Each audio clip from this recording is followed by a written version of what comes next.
نحمدہ ونصلی ونسلم علی رسولہ الکریم اما بعد۔ شریعت میں مردوں کے لیے داڑھی کا ہونا اور عورتوں کے لیے لمبے بال ہونا زینت کی علامت سمجھی گئی ہے۔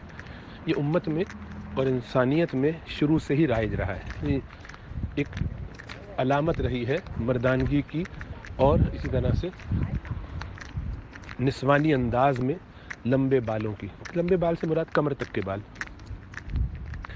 اس سے چھوٹے بال یا داڑھی ایک مجھ سے چھوٹی ہونا یا داڑھی نہ ہونا یہ فطرت کے خلاف سمجھا جاتا ہے۔ عمومی مزاج یہی رہا ہے۔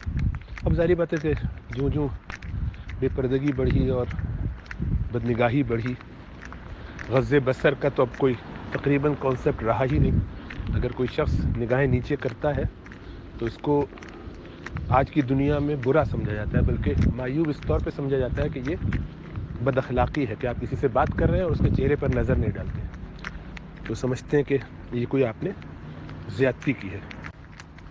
اسی لیے داڑھی اور جبے میں ہوتے ہوئے بھی لوگ باقاعدہ خواتین کے اوپر چہرے پر نگاہیں جما کے بات کرتے ہیں، ڈسکشن ہو یا کام ہو یا بغیر کام کے بھی کہیں تو ضرورت ہوتی ہے، ٹھیک ہے سمجھ میں آتا ہے، لیکن اب ایک عموم ہے نظر نیچے کر کے بات کرنا یا چلتے پھرتے نظروں کو نیچے کر لینا، یہ اب مردوں میں تو بالکل ہی ختم ہو چکا ہے، تقریباً عورتوں میں بھی نہیں رہا، یعنی ان عورتوں میں بھی نہیں رہا کہ جو حجابی اور نقابی ہوں۔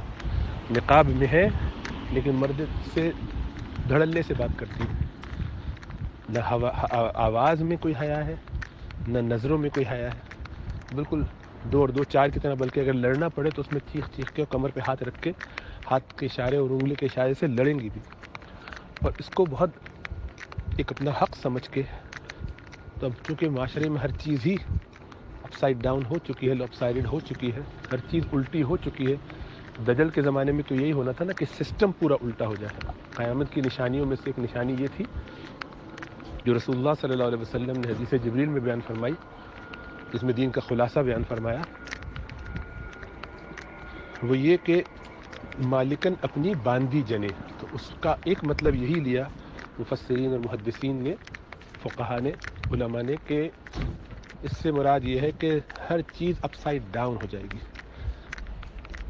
جو اہل ہے ان کو نااہل کی طرح ٹریٹ کیا جائے گا، اور غیر اہل لوگوں کے سپرد کی جائیں گی مسندیں بھی، عہدے بھی، ان لوگوں کی رسپیکٹ ہوگی جن کی رسپیکٹ نہیں ہونی چاہیے، جنہیں عام طور پر برا سمجھا جاتا تھا، جنہیں عام طور پر اچھے طریقے سے دیکھا نہیں جاتا تھا، جو ایسے شعبے ایسے کاموں میں تھے ناچنے گانے والے لوگ، آج وہ سیلیبریٹی ہیں، ان کو بڑا سمجھا جاتا ہے۔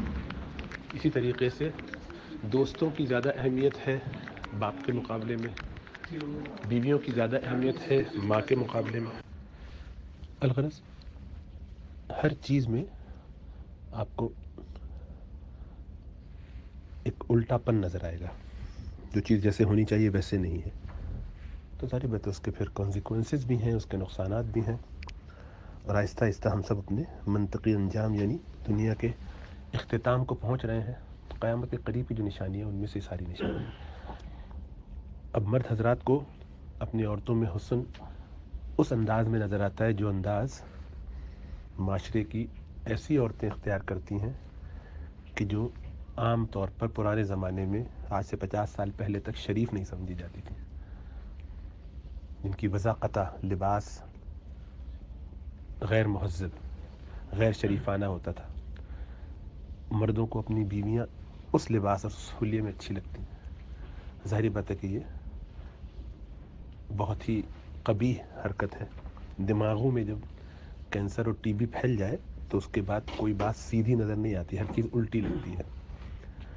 عورتوں کو بھی ایسا ہی ہوتا ہے، مردوں میں وہ چیزیں پسند آتی ہیں کہ جو شریف اور اچھے لوگوں کا طریقہ نہیں، یعنی وہ دعویٰ تو کریں دینداری کا، تب بھی اپنے شوہر کے چہرے پر سجی ہوئی داڑھی ان کو ایک آنکھ نہیں بھاتی۔ اپنی اولاد کی اگر داڑھی تھوڑی سی بڑھنے لگے، اگر 15-16 سال کا ہی ہے تو اس پہ تان کر کے اس کو ڈانٹ پیٹ کے ٹرم کروا دیتی ہیں، چھوٹی کروا دیتی ہیں، شیو ہی کروا دیتی ہیں۔ کتنے مرد یہ کہتے ہیں کہ ہماری بیگمات اس پر راضی نہیں ہے کہ ہم داڑھی رکھیں، سر پہ ٹوپی ہو تو ناگوار گزرتی ہے۔ یہ حال مردوں کا ہے۔ ظاہری بات ہے ایکسیپشن تو ہر جگہ ہوتے ہی ہیں، مخلصین اچھے لوگ دین پہ چلنے والے، لیکن اب وہ کم رہ گئے ہیں.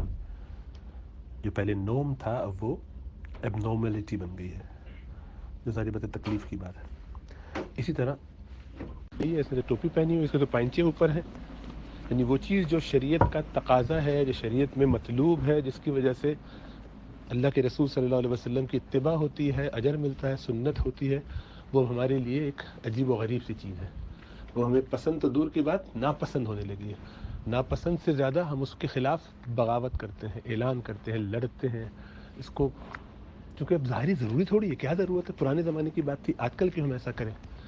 اس طرح کے اپنے خیالات کا اظہار کر کے گویا ہم یہ طے کر دیتے ہیں کہ ہمیں نبی اکرم صلی اللہ علیہ وسلم کی ذات میں جو ہمارے لیے اسوہ بنا کے اللہ نے بھیجا ہے یہ قبول نہیں ہے. ہم یہ نہیں مانتے یا یہ نہیں چاہتے کہ ہمیں رسول اللہ صلی اللہ علیہ وسلم ہدایات دیں، ہم یہ چاہتے کہ ہمارا جو دل چاہے گا ہم وہ کریں. تو عجیب و غریب سی حالت ہے. تو مرد حضرات خود فیصلے کرتے ہیں انہیں کیا کرنا ہے، عورتیں خود فیصلہ کرتی ہیں.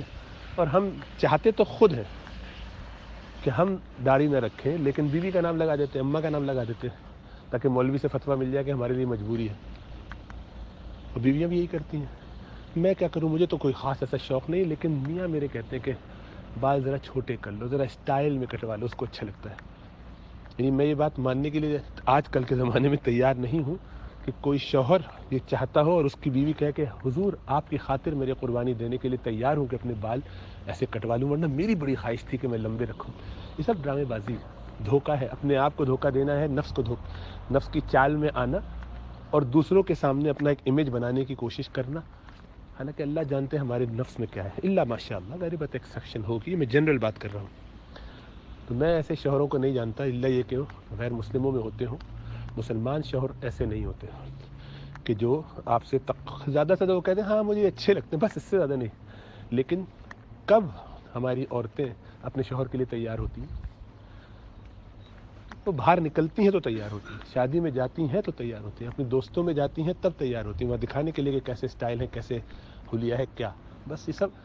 تو اس کو شوہر کے نام پہ یا ابا اور بھائی کے نام پہ دینی وجہ بنا کر دھوکہ دینا یہ بہت ہی خطرناک بیماری ہے نفس کی، اس لیے اس سے بچنا چاہیے. بہرحال یہ جس کی نہیں ہے، جو واقعتاً جینوئنلی ایسا ہے، تو ایسے لوگوں کو سلام کہ جو اپنے شوہر کی خاطر کوئی قربانی دینا چاہتے ہیں. یعنی وہ چاہتے نہیں کہ بال چھوٹے کریں لیکن کر رہے ہیں. میرا نہیں خیال ہے کہ آج کے زمانے میں ایسی عورتیں پائی جاتی ہوں گی یا ایسے مرد پائے جاتے ہوں گے جو قربانیاں دے رہے ہوں ایک دوسرے کے لیے. وہ ایک دوسرے کی شکل دیکھنے کے لیے تیار نہیں، چھوٹی چھوٹی باتوں پہ لڑتے ہیں. اگر ایسی قربانی دینے کا اور محبت کا اظہار کرنے کا شوق ہوتا، شوہر کی اماں کی خدمت کرتے، بیوی کے بہن بھائیوں کی اماں کی سپورٹ کرتے. وہاں تو شکل دیکھنے کے لیے تیار نہیں، سسرال میں جانے کے لیے تیار نہیں. ساس رہتی ہوں، سسر رہتے ہو تو ان کا خیال رکھنا ہماری ذمہ داری نہیں ہے، ہم کیوں خیال رکھیں. باہر دوسروں کی خدمت کر لیتے ہیں، پیسہ ملتا ہے اس لیے. کسی کی نوکری بھی کر لیتے ہیں، پیسہ ملتا ہے اس لیے. پھر وہ کس نظر سے دیکھتا ہے کوئی فرق نہیں پڑتا. جس فیلڈ میں بھی ہیں وہاں لوگ کس کس طرح سے دیکھ رہے ہیں، کیا کیا ہمارے ساتھ کر رہے ہیں. ان کو کھلا بھی رہے ہیں، پلا بھی رہے ہیں، جو بھی ان کا کام ہے. سیکرٹری بن کے چائے بھی پلا رہے ہیں، ان کے لیے تیار بھی ہو رہے ہیں. لیکن ایک دوسرے کا، اس کا مطلب یہ کہ سب دھوکہ جو ہم نے اپنے آپ کو دیا ہوا ہے، اس سے ہمیں سمجھنا چاہیے کہ ہم کہاں نفس کی شرارتوں میں آ رہے ہیں. بہرحال جہاں استثناءات ہیں وہ ہوں گے، لیکن کیا کریں، کہیں نہ کہیں کچھ بات کڑوی لگتی بھی ہوگی اور ہے بھی. لیکن کیا کریں، خاموش تو نہیں رہا جا سکتا نا. جب کوئی دیانتداری سے سوال اور اخلاص کے ساتھ اچھا سوال کرے تو اس کا حق ہے کہ اس کو صحیح بات صحیح طریقے سے بتا دی جائے. اب آپ اپنا خود جائزہ لیجئے کہ آپ اس میں کہاں کھڑے ہیں، مرد عورت سب، کہ ہم کیا اس لیے کرتے ہیں واقعی، یا دنیا کے سامنے کہنے کو ہو کہ بھی ہم نے فتویٰ لیا ہوا آپ ہمیں مت بولیے. تو اگلا کم از کم خاموش تو ہو جائے گا، ہماری دینداری تو قائم رہے گی. ہم نے اپنے شوہر کے لیے کیا ہے تاکہ اس سے کم از کم ہمارا تقویٰ تو برقرار رہے. ہم نے اپنی بیوی کو خوش کرنے کے لیے کیا ہے تاکہ ہم کم از کم ہماری پرہیزگاری پر تو کوئی عیب نہ لگائے. اس سے کچھ حاصل نہیں ہوتا بھائی.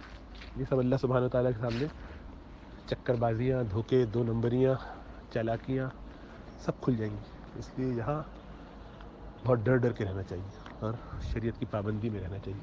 اللہ سب پر فضل و کرم فرمائے.